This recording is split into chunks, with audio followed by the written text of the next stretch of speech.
오늘도 말씀의 은혜와 기도응답의 은혜가 넘치시기를 소원합니다. 함께 묵상하실 말씀은 시편 47편 1절에서 9절 말씀입니다. 같이 말씀 읽겠습니다.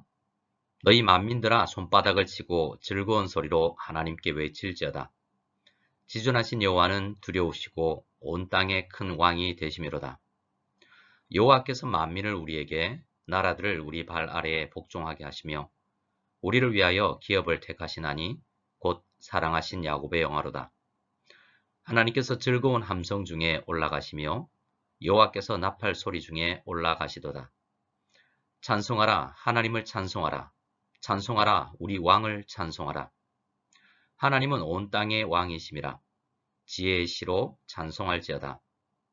하나님이 뭇 백성을 다스리시며 하나님이 그의 거룩한 보좌에 앉으셨도다. 문나라의 고관들이 모이며 아브라함의 하나님의 백성이 되도다.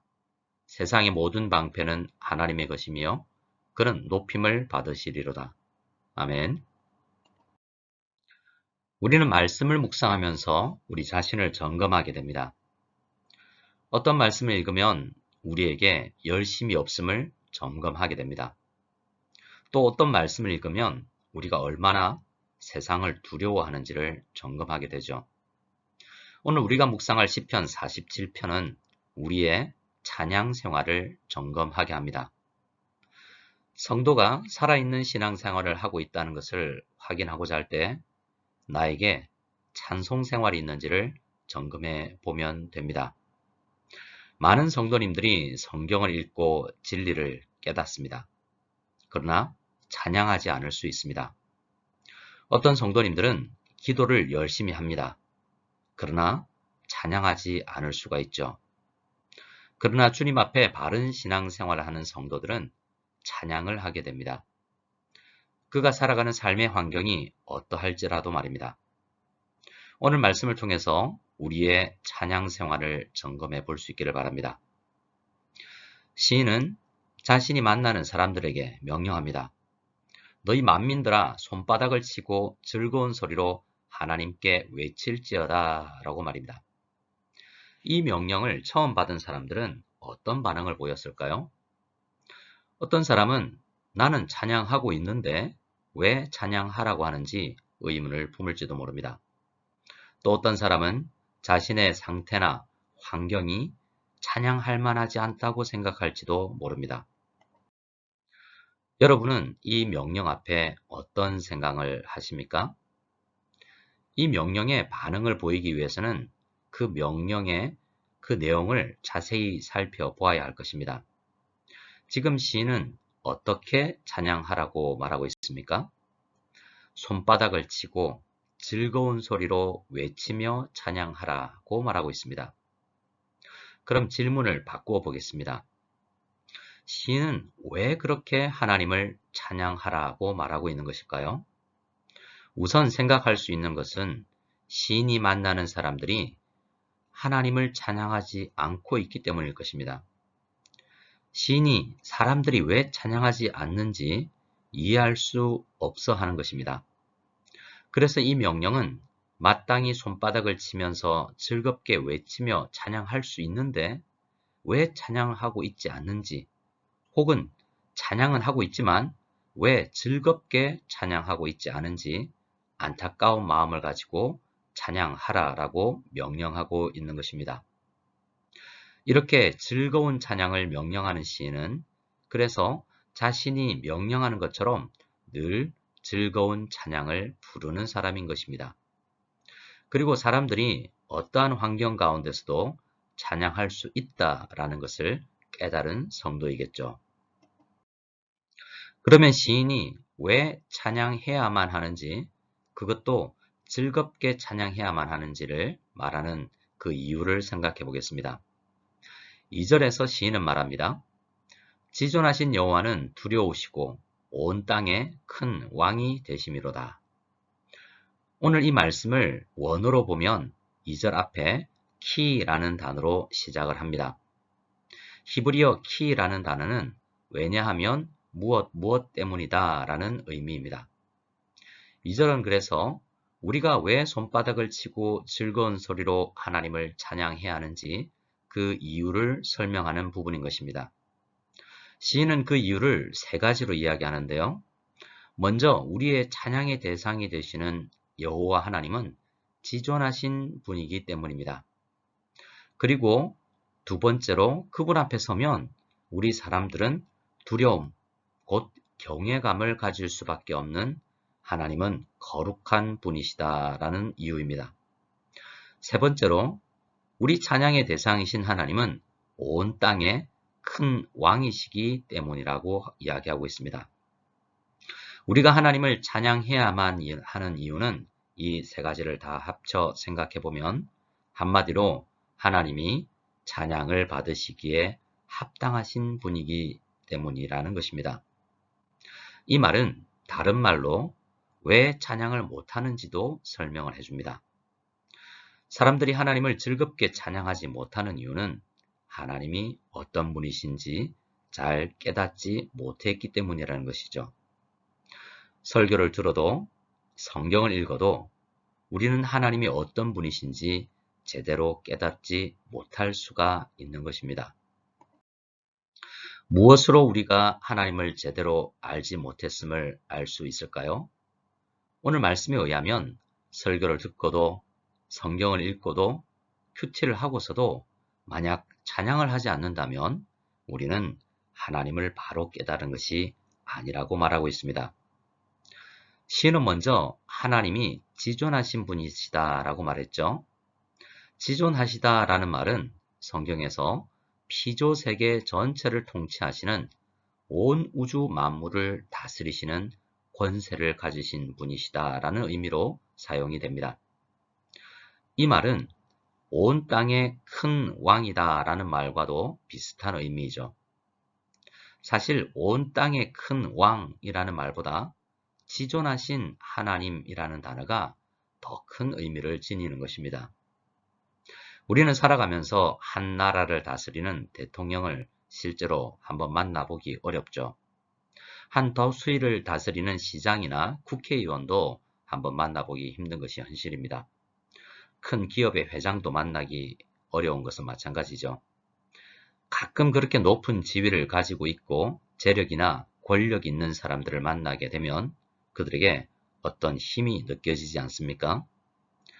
자그마한 나라를 다스리는 대통령을 만나도 그러할진데 큰 제국을 다스렸던 황제를 만난다면 얼마나 큰 위험을 느끼겠습니까? 시인이 우리가 즐겁게 찬양하지 못하는 이유를 무엇이라고 이야기하고 있는 것입니까? 시인이 살아가던 3000년 전이나 지금이나 하나님은 온 우주 만물을 통치하는 하나님이십니다. 그런데 그 하나님께서 내 앞에 보이지 않는다고 해서 그리고 지금 살아가는 척박한 환경이 너무나 힘들고 답답하여서 그 환경에 갇혀서 하나님을 보지 못하면 찬양할 수 없다라고 말하고 있는 것입니다. 그래서 우리는 말씀을 들으며 하루를 살아가면서 지금 하나님이 우주뿐만 아니라 나의 직장과 가정을 그리고 나 자신을 다스리시는구나 라고 하는 생각을 의식적으로 말씀에 근거하여서 할 필요가 있습니다. 그리고 그 크신 하나님께서 지금 내가 기도하고 있는 이 시간에 내가 성경을 묵상하고 있는 이 시간에 그러한 종교적인 시간뿐만 아니라 내가 자고 먹고 살아가는 모든 순간순간에 나를 다스리시는구나 라는 생각을 우리는 해야 합니다. 그리고 그 생각을 통해서 하나님을 만나야 합니다.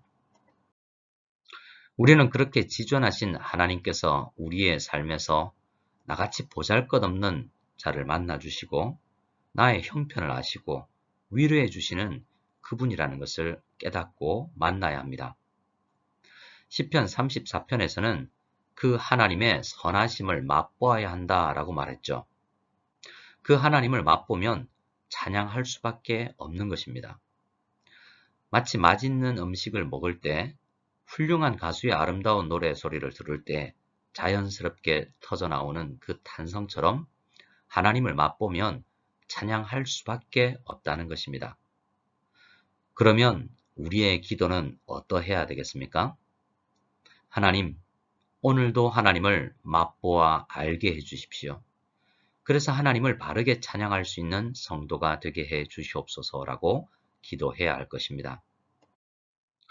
3절과 4절은 시인이 어떻게 하나님의 선하심을 맛보았는지를 간증하는 부분입니다. 시인은 지존하신 여호와, 두려우시고 온 땅의 큰 왕이 되시는 하나님께서 나라들을 자기 발 앞에 그리고 복종하게 해주심을 경험했다라고 말합니다. 나같이 연약한 사람을 위하여서 하나님께서는 기업, 곧 놀라운 선문들을 주셨다라고 깨달았다라고 말하고 있는 것입니다. 하나님의 성품과 지위, 그리고 그분이 나를 위해서 하시는 일들을 깨달을 때마다 우리는 찬양할 수 있다라는 것입니다. 5절은 찬양의 정점이라고 할 수 있는데요. 시인은 지금 그분이 자신의 보좌로 올라가시는 모습을 눈으로 보고 있는 듯이 생생하게 말하고 있습니다. 이렇게 한번 상상해보면 이 본문이 조금 더 실감이 나지 않을까 생각합니다. 마치 우리가 콘서트장에 가장 좋은 자리에 앉아 있고 내가 가장 좋아하는 가수가 내가 가장 좋아하는 노래를 부르기 위해서 무대에 오르는 그러한 장면을 상상해 보시기 바랍니다. 지금 시인이 이야기하고 있는 것이 마치 그것과 같습니다. 하나님의 모든 통치는 그 보좌에서 흘러나오시는데요. 시인이 보고 감탄하는 것은 지금 그가 살아가는 환경이 굉장히 어렵고 힘들지만 지금도 하나님께서 그 보좌에 앉으셔서 온 세상을 다스리고 계시는 것을 보는 것입니다. 그렇기 때문에 찬양할 수밖에 없다라는 것이죠. 사도행전 16장을 보면 바울과 실라는 빌립보라는 도시에서 매를 맞고 감옥에 투옥되었습니다. 그때 이를 기록하고 있는데요. 그들의 몸은 오랜 전도 사역을 인해서 피곤하고 또 매를 맞아 아프지만 또 습하고 지저분한 감옥 안은 지친 몸을 누이기에 너무나 불편하지만 게다가 낮에 온기는 사라지고 칠흑 같은 어두움이 드리온 한밤중이었지만 바울과 실라는 기도하고 하나님을 찬송했다라고 기록하고 있습니다. 바울과 실라가 살아가는 세상은 로마 제국이 통치하는 현실이었습니다. 그들은 그 현실을 알고 있었고 그 통치를 통해서 매맞고 감옥에 갇혔지만 실제로는 하나님께서 온 세상을 움직이시는 온 땅의 큰 왕이 되심을 그들은 알고 있었습니다. 그리고 어떻게인지는 모르지만 그 감옥 속에서도 하나님께서 통치하시는 것을 믿음의 눈으로 보았던 것입니다. 그렇기 때문에 그들은 어려운 환경에도 불구하고 찬양할 수 있었던 것이겠죠. 6절과 7절은 하나님을 찬양하되 어떻게 하나님을 찬양할지를 설명하는 부분입니다. 6절에서 시인은 찬송하라 라는 명령을 4번이나 반복하고 있습니다. 지금 시인은 우리에게 이렇게 말하지 않습니다. 성도님, 당신은 지금 몸이 아프기 때문에 찬양할 수 없겠군요. 좀 쉬십시오. 당신은 지금 경제적으로 큰 어려움을 당하고 계시군요. 찬송하지 말고 좀 쉬십시오. 당신은 지금 외롭고 두려움에 떨고 있네요. 찬송하지 말고 푹 쉬고 잠을 청하십시오 라고 말하고 있지 않습니다. 오히려 오늘 말씀은 비록 상황은 어렵지만 지금 나와 세상을 다스리시는 세상의 권력이 돈이 아니고 여전히 지존하시고 온 땅의 왕이신 하나님이시라는 것을 깨닫고 찬양하십시오. 찬양해야 합니다. 찬양할 수 있습니다. 라고 우리에게 이야기하고 있는 것입니다. 8절과 9절은 이 시가 마무리되는 부분입니다. 시인은 말합니다. 하나님은 언제나 영원전부터 지금까지 그리고 영원히 온 세상을 다스리시는 분이라고 말입니다. 9절에서 우리가 가끔 만나는 문나라의 고관들이 그 중에서 일부가 언젠가는 모여서 아브라함의 하나님의 백성이 되어 지존하신 하나님을 손바닥을 치며 즐거운 소리로 하나님께 외치며 찬양하게 될 것이라고 믿고 고백하고 있습니다. 그래서 이 말씀은 우리의 시각을 바꾸어 줍니다. 나는 찬양하지 못하는 나의 마음을 돌이켜 찬양하는 성도가 되어야 할 뿐만 아니라 지금 하나님을 모르고 세상의 것이 최고인 줄 알고 살아가고 있는 이 땅의 높은 사람들과 모든 사람들에게 복음을 전하여 그들도 하나님을 찬양할 수 있는 성도가 될 수 있도록 이 복음의 원대한 비전을 가지도록 우리를 도전하고 우리의 시각을 바꾸라고 이야기하고 있는 것입니다. 오늘도 지치고 연약한 성도님들이 계실 것입니다. 저도 오늘 말씀을 묵상하기 전까지 연약했음을 고백합니다. 하지만 우리 주님께서는 오늘 시편 47편을 통해서 저에게 그리고 우리 모두에게 말씀하십니다.